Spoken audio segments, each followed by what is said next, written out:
So back in the 90s, the Wild West of the early internet days, a British creator made a game called Neopets. It was a game you could play online. It was very Pokemon-esque, essentially the PAL world of the 90s and early 2000s. In this month of June, Neopets is being revived like a phoenix from the ashes into Battledome trading card game. So with this being a trading card game channel, I thought I would take a look at some of the articles, take a look at the rules. Let's break down whether this game will be a winner or a loser. Right, put me in the corner, and I do apologize for my red face. It's been quite sunny here, and I caught a little bit of the sun yesterday, so I'm not red with rage. I'm not like blistering with excitement. No, it's just sun allergies. So Upper Deck and Neopets have confirmed the upcoming Neopet Battledome trading card game will launch in the US and Canada on the 26th of June 2024, and new sets planned to release later in the year. Of course, that is to be expected, because when you have a new TCG, you tend to have follow-up sets ready for the rest of the year, and then you'll just keep the conveyor belt going if it is worth making, if it is a successful TCG, which remains to be seen. This card game adapts the browser-based Battledome minigame on the Neopets website, with players taking part in fast-paced battles while using buffs like paintbrushes and code stones to improve their odds of winning. Using deck of Neopets, fairies, paintbrushes, legends, equipments, code stones, and more, two players will go head to head in a best of 3 round battle to become the champion of the Battledome. So this bit caught my attention because a 3 round battle implies that there is a limited amount of moves that you can make within the game, which will tend to keep the game a little bit on the shorter side, which is quite good for retention of your players. You want the game to be quick, fast-paced, short-lived, so people will go, that was fun, let's play again. So the 3 rounds helping limited will stop games dragging out too far. This could be a good move. So far, we've seen glimpses at some of the cards players will crack in these packs, including a glimpse at the neat-looking Naya Fountain Fairy. Naya Fountain Fairy. So I've got a blown up image of the cards here. Like, we can't really read these. The image quality just isn't quite there. So that's a little bit too hard to decipher. They could have done a bit better with the images there. So this is something that I want to address a bit later as well. These multicolored cards. So you can see that there is like a stats boost as well. Is it just a health? No, we've got extra defense and extra agility. Just for people who don't know, we've got attack, we've got defense, we've got agility, and we've got health. So millennials thrive on nostalgia. There is no better way to revisit your youth than with the iconic Neopets brand. So that is what has my interest. I'm thinking, yes, you are riding on nostalgia here, but has it been too long? We're talking early 2000s, so it's literally 20 years since Neopets was somewhat relevant. This has me question things, but at the same time, millennials are in the workforce. That means that they do have more disposable income. You might get a few more whales out of it that way. So in that sense, maybe it does work. It does work because you have an aged up audience. So will it trickle down to the younger audience? Because we've seen things trickle up. We've seen kids grow up and get into Pokemon, and we've seen adults follow that suit when we're doing it for their children. And then we've seen those children grow up and still like Pokemon. So now more children are getting into it. Now, is that trickle down? Are new children getting into Pokemon because of adults into Pokemon? Or is it just because Pokemon is just such a strong brand, it's been able to outlive pretty much anything else? It is like the world's biggest IP. Neopets, on the other hand, is not the world's biggest IP, which has me a little bit concerned with this. Players will immerse themselves in thrilling, fast-paced gameplay by combining strategy, limitless creativity, and dice battles with the beloved character from Neopia. Now, all of that was just buzzwords, except dice battles. So we're going to be heavy on the dice battles, which we will get into later in the game. Now, later in the video. So at first I read that and I went, oh no, dice battles. Is that going to be too much RNG? Because a great thing about TCGs is normally very firm hard stats if you want a competitive scene. Dice battles tend not to breed as great of a competitive scene. You know, you want reliability, you want things to work very strategically so you can have the best decks. This, if you've ever listened to Mark Rosewater describing players, is more for again like the Timmies and Billies and Tammies, and not so much the spikes of gameplay. So with this, I'm not so sure. It's got me worried a little bit, but let's read on. Using a deck of Neopets, fairies, paintbrushes, legends, equipment, code stones, and more, 2 players will go head to head. This is literally just the other article again, isn't it? 3-round battle. We know about the 3-round battle to become champion of the Battledome. Every turn, each player will play cards and roll dice to attack or defend their Neopets in battle. Starter decks include everything players need to enjoy. Right, that is something that is just very blatant with all TCGs, right? They're not telling us anything new there. Millennials thrive on nostalgia, and there's no better way to revisit your youth than the iconic Neopets brand. Now, this I agree with. I personally didn't even play Neopets. I looked into it when it was near the end, when it was starting to die out, which was a shame because I think I would have really got into it if I learnt about it and caught on to it earlier, which means it needs better branding or it needs better promotion from mouth to mouth. You know, that is the best form of promotion, is when somebody tells you of something. Think of the amount of times that you see an advert on the television and you ignore it, but then somebody says, "Hi, have you checked that out? Because I have played that game, it's quite good." Once it is recommended by a friend, it holds a lot of weight. Make sure that you encourage people to tell others about your game, because that is how it holds the most water. That is how you get the most interest. Now, the next thing that I want to add is that Neopets have attempted a trading card game before. Here's an image of some old trading cards from the old Neopets trading card game. This is why they're not naming it Neopets trading cards, they're naming it Neopets Battledome TCG. You know, it has to have a different name, I suppose. So Digimon is a good example of a card game that has been reincarnated several times over. This newest version of Digimon seems to be the one that's sticking for now, but time will tell. It has had 4 solid years and it doesn't look like it's letting out. When we're looking at early Japanese releases, we've got at least another year's worth of Digimon cards coming out. And if we're taking a look at card games that maybe should get a second chance, I would like to throw out the Harry Potter trading card game. Actually, Harry Potter is a massive intellectual property. It is very well known over most of the world. It had a trading card game. It failed, unfortunately.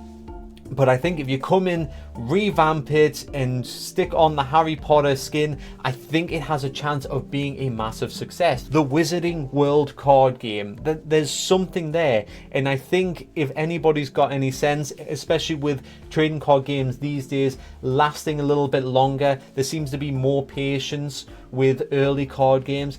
The Harry Potter trading card game could end up being like a top trading card game, potentially. There's a lot of ifs and buts.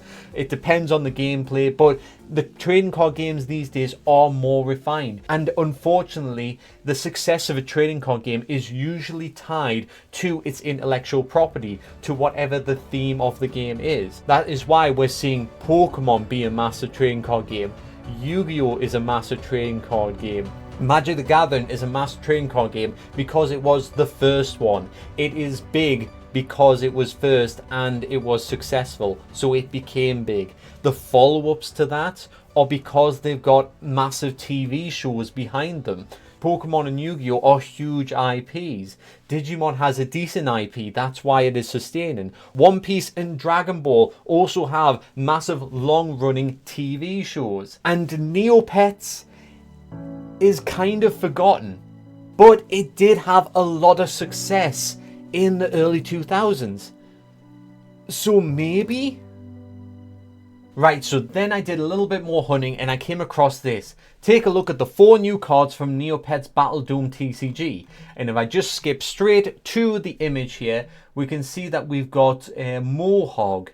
But we don't just have Mohawk in one colour. We've got Mohawk in red, Mohawk in green, and Mohawk in blue. And their stats are different every time. Now this is something I've talked about doing with the trading card game. What if you made multiple creatures but essentially added IVs to them, like in Pokemon? So you catch a Pokemon, you check their IVs to see if they're decent Pokemon and whether it's worth training them up. In a card game, that would be very infuriating. You finally get the card that you want and it's got bad IVs. That would be terrible. The 4 cards revealed today showcase the game's famously simplistic art style while also hinting at some clever ideas that might make it a bit more complex than you were expecting. Which is good because you need a certain level of complexity to keep people entertained. One of the key mechanics of Neopets Battledome is the colour of your pets. Like Neopets itself, your pet come in all types of colours, which also defines their various stats. For instance, Mohawk, the first of the 4 cards shown off today, has base stats of 8 hit points, 2 attack, 3 defense, and 5 speed. Oh, they use speed. I've been told that's agility. I mean, the 2 are interchangeable, I suppose, but I'm pretty sure it's agility when we look at the later site with the actual game rules. Also a good way if you're making your own TCG and you want to add basically like a shiny or a variant or something like that, reusing the art and changing the color maybe just once as just like a rare alt is quite nice to do. If you don't change any of the stats and you're giving someone something unique without gatekeeping the strongest cards in the rare slots, but just rewarding them for a little bit of luck, you know, and easy to do, easy to just change one color on a card. Right, so then we've got like the Usul and the Eerie, so you can see like all the color variants. They look very nice, you know. This one's more subtle, it's only just changing one section rather than like the full body like this one.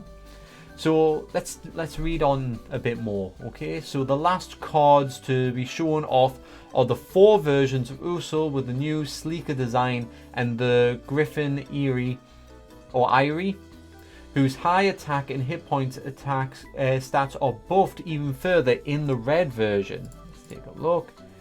Yeah, so yeah, that's decent stats, I guess. 6 is high, I'm assuming. Yeah, and I see there's no summoning cost, nothing like that. That is interesting. I'm not sure how that is going to play into the game. From these first cards, it is clear to see Neopets is aiming itself squarely at a younger audience than your regular TCG, which concerns me because they're also applying it onto nostalgia.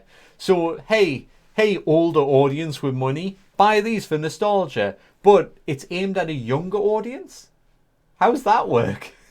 So now we've got the official rulebook version 1.0, and in this section we are going to be doing a little bit of a dive into the Neopets card game to see how it plays, to see what the numbers on the cards do, to see what kind of stats and how they interact with each other. But that's enough of me rambling, let's just dive in. So, Neopets Battledome trading card game.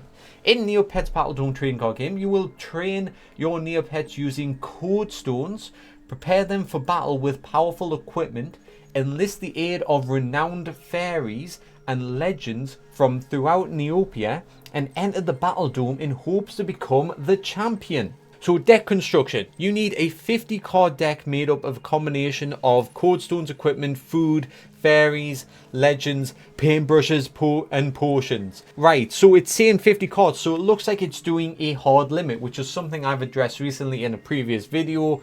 If you want to go into more detail of that, I'll put the link above. But a 50 card limit is quite good. If you're doing it as a hard limit, that kind of restriction stops people from building 100 card decks, because when you want to add all your favorite cards, you can't decide, and then you end up stacking up a massive deck. I have been guilty of this myself. I always just go, oh, 51 cards because I really want that card in it. Oh, 52, 53, oh no. And then next thing you know, I've got a 70 card deck and it's very inefficient because there's so much clutter, it lacks direction. that is something that I fall for. So I like that it's put this in the game, because I know otherwise I would eventually slip into this piling up of the cards. So a nice touch right from the get-go. Right, so they may contain no more than one copy of any fairy and may contain any number of code stones.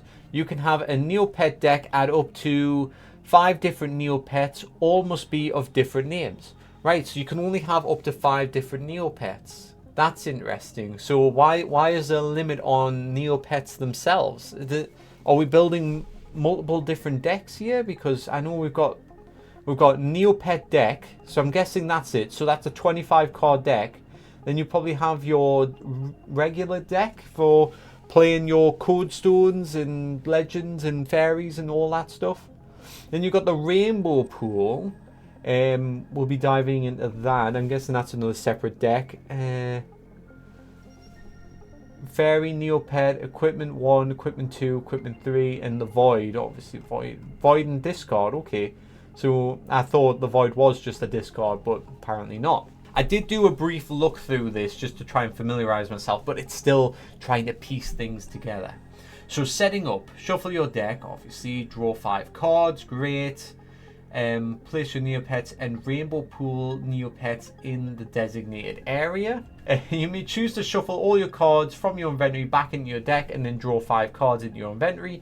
Right, so mulligan, they have mulligan. Both players select their starting Neopets and places them face down in the battle dome. Randomly determine which player goes first, either by die roll, rock, paper, scissors, coin toss, stuff like that. And then both players simultaneously reveal their starting Neopet. Now this is something I actually discussed with making in a TCG as well. Having that surprise starting factor of both players play a card and then reveal. So it's nice that Neopets have actually done that. So, you know, with all their play testing, it was to confirm that it must be a fun, exciting start. You know, it's that level of unpredictability. So that's nice, you know, because for me it was more just theory. I'm sure other TCGs will have done it, but I'm not familiar with any that actually have. Turn phases. So you've got the draw phase, training phase, the preparation phase, and the battle phase. The draw phase speaks for itself, really. You draw 1 card from the top of your deck. If you need to draw a card and cannot, your Neopet takes 1 point of damage. Now, I'm assuming they mean that for like the end of the game if you're decking out. So you've got no more cards in your deck. Usually it means if you try to draw a card, you would lose the game because you failed to be able to draw a card. But in this, perhaps it's like a tick down. So you try to draw a card, you can't. Your Neopet gets hit by a damage and then it's a slow trickle down. That is interesting because it gives you a chance to win the game. It disincentivizes a deck out strategy if they put anything in this game where you can constantly force your opponent to draw cards or discard cards. But does it not drag out the game a little bit as well? Is it not, you know, maybe it could be a 1 or 2 turn thing, but getting 1 point per turn, you might just slowly just die. You kind of know you've lost, but it's nice to give them a chance at the same time. But sometimes, you know, injured horse, you just got to put it down. Right, so the training phase. You may attach 1 code stone from your inventory to raise your Neopet's level by 1 up to a maximum of 5. I think they have an example of that further down, perhaps. Yeah, it's here. So here's the code stone right here. And as you can see, the code stone buffs the attack by 1. So there's different code stones that buff by different things. And you can put a total of 5 under your Neopet, as we can see up here. So Neopet there, 1, 2, 3, 4, 5.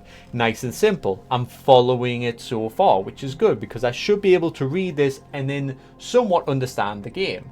If you make a TCG and nobody can understand the game from reading your rules, then you've made a bad TCG. You need to either go back, simplify things, or just start again. So, the preparation phase. You may play exactly 1 card from your hand with a level requirement equal to or less than your Neopet's level. Okay, right, so we put the code stones on Neopet, that ups the level. And then from that level, we can play these with a level requirement. Okay, right, so this works with this. which works with the Neopet. Okay, that's starting to come together now. So the code stones are pretty essential, and then you can start equipping equipment. So then the battle phase. The Neopet must battle your opponent's Neopet if able. Battling always ends your turn. Now that's interesting. So if able, so it's not a question of do I want to attack or not. It is I am going to attack. So in Shard TCG we have an ability called Berserker, and Berserker means that you must attack if able. So normally you can pick and choose, but in Neopets you must attack. There's no holding back. So victory conditions. A complete game is made up of 3 rounds. You win a round when your opponent's Neopet has taken damage equal to or greater than their hit points. The first player to win 2 rounds is champion of the Battledome. Right, so earlier I was saying that maybe they built 3 rounds to make the game shorter. But by the sounds of this, the rounds aren't the same as turns, or they're not a set number of turns. So the game can still drag out that way. Perhaps it's not as fast paced as I thought. So the card type. So we can see here with the Neopet, we've got the hit points in the top right. We've got attack, defense, and agility, which is a bit hard to read. The yellow on that light background is a little bit iffy. So what we know from this is the number represents the number of dice rolled when attacking your opponent's Neopet. Right, I thought that was going to explain a bit better. So health is self-explanatory. We take damage, the health goes down. With attack, the attack dictates the number of dice that we actually roll. With defense, that dictates the number of dice that we actually roll. So with this system, it's a little bit like Risk, if you've ever played the Risk board game. You know, normally the attacker, if you've got enough troops, you would use 3 attacking dice and your opponent would use 2 defense dice. And then we've got agility. Now, agility I thought was a nice little maneuver here because it subtracts the RNG that I was worried about earlier. The RNG, the random number generator, with the dice roll, that actually makes the game a little bit too random for a competitive scene. This can be corrected a little bit by giving you a second chance with agility, as we will read. This number represents your agility. If your agility is higher than your opponent, you are allowed to re-roll your attack or defense dice up to the difference between both Neopets' agility. So if I've got 5 agility, my opponent has 2 agility, that means I can re-roll 3 dice. So if I've got 3 dice that are particularly unfavorable, at least I get a second chance at trying to get those favorable numbers to get that favorable outcome. So it does subtract the RNG a little bit. So paintbrushes. When you play a paintbrush, your Neopet transforms. Search your rainbow pool for the matching Neopet.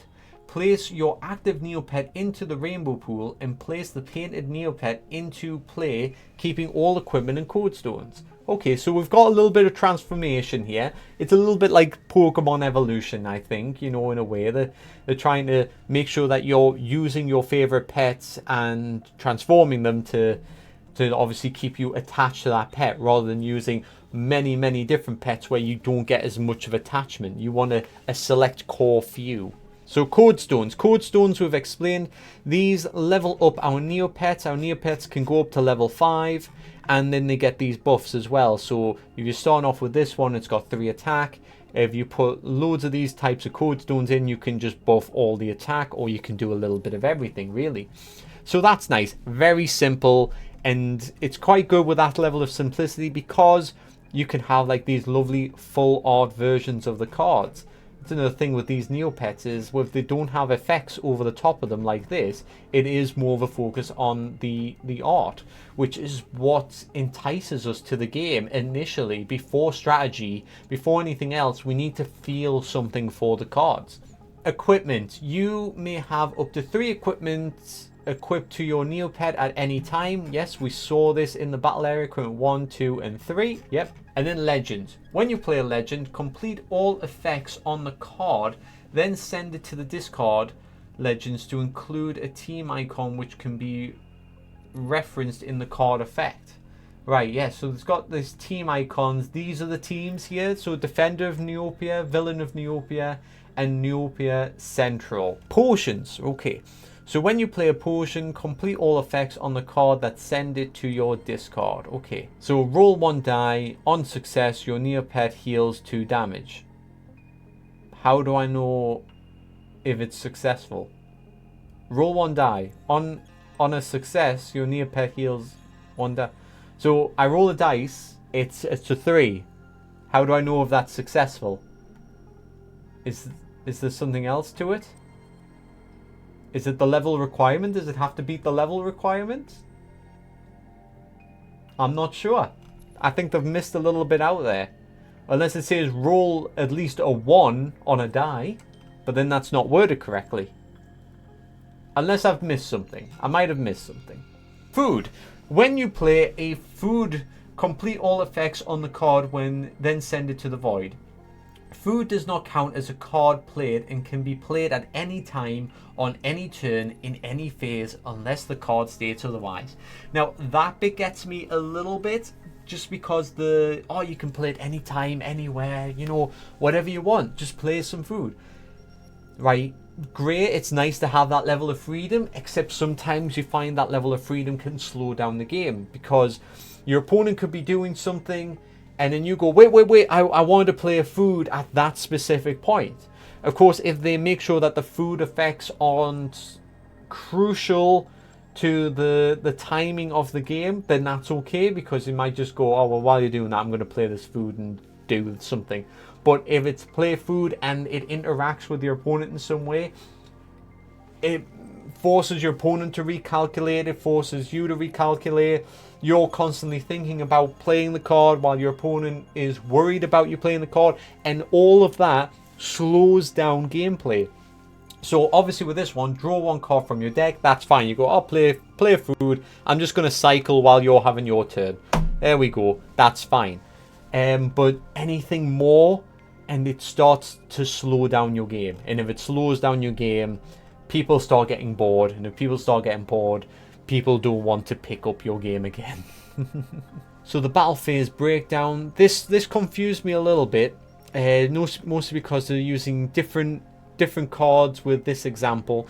So the whole idea is if you roll a 6, it is a critical success, which means that it will always go through. Right, so the critical success will always deal at least 1 damage, that's it.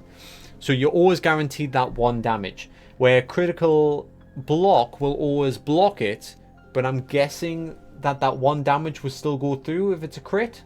But then the idea is you would do 1 damage above anything that it is defending against. So if I rolled a 2, you rolled a 4, it would do 2 damage. But if I was defending and I rolled a 5 and you rolled a 6, I'm guessing the critical success means that it would do 1 damage automatically and then 1 damage over the top of the 5. That makes sense. So that would be guaranteed 2 damage. Of course, if I rolled a 1 and you rolled a 6, then you would be doing 6 damage because you would have the critical hit plus the 5 that you are above. I also already explained the idea with agility, how agility you can re-roll some of your dice if you've got it above a certain number. So with this example here, I know it's a little bit small, but there's a 3 and there's a 5, so you would get 2 re-rolls right there. So I like this little battle system. It's a little bit different from just biggest number wins, which is nice. I know that can get a bit boring. It's nice to have just a little bit more of a unique battle system going into play there. So with that, I think that's pretty much everything. I mean, this battle system is actually what intrigues me the most. You know, sometimes I think people just take a backseat to the battle system. They kind of just go, okay, so biggest number wins. How do we build the rest of the game? With what they've done with the new Neopets game is they've made something a little bit more interactive with the dice roll. Like I say, it does seem to be aimed towards a younger audience with the use of RNG and obviously the card art design. But when Neopets first came out, it was for like that age group, those young pre-teens to early teens that would be interested in this, you know, as something alternate to a Pokemon game. So It definitely doesn't play like a Pokemon TCG, so I could see there is room for this. I would really love it if it was just this underdog TCG that actually rose up and became weirdly popular. You know, I know everybody like loves Lorcana, and they've got a huge IP at Disney, so that was always going to be somewhat successful as long as you had a half decent game mechanics, something that keeps people intrigued. But with this one does intrigue me with the game mechanics. I'm gonna give this a go. But what has me a little bit hesitant is I've been looking at early releases on YouTube, people who have opened the boxes early, and the views are very, very low. Now, is that just because they haven't promoted it well? I mean, if I wasn't looking for trading card game news just to have videos like this, would I even know of it? I don't think so. So they need to work on promoting it. They need to get it out there. The videos that are being made on YouTube aren't hitting massive numbers, which makes me think this video isn't going to hit massive numbers. But that's okay. I'm doing it because I'm interested in the game, and I think it does need promotion. Not because I think, oh, I'll make this and it will become a massive video. That's not why I do this. I do this because this genuinely interests me. But let me know what you think in the comment section below. Do you think this is going to be like a bang or a bust, a massive success or a massive flop, you know? I've been James. Goodbye.